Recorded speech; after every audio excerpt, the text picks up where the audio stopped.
Hey y'all, this is the second video in a little mini series I'm doing this month about graduations. We've got 2 graduations in our house this month and just been thinking a lot about those life transitions.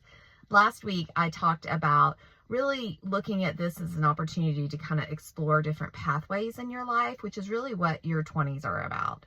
But today I want to talk about setting expectations for that first job. And I mentioned that I fell on my face last week. And really, so here's the situation is that I went to undergraduate, graduate degree in human resources management, worked each summer at home at an insurance company, didn't do any internships, anything like that. So when I got out of college, I remember practicing my interview skills, going to mock interviews, doing all of that.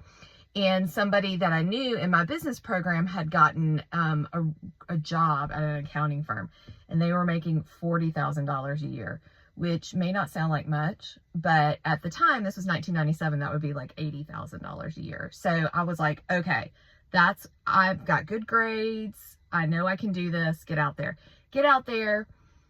Cannot find a job. They all require experience. And so 2 things I learned from that was, one is I wish I had done some kind of internship in my field, but 2 is that I was not smart enough or didn't know at that time that I could take some of my previous experience and make that, into kind of some of that experience for those jobs.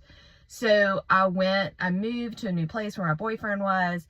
I started applying for jobs and couldn't get anything because I didn't have any experience.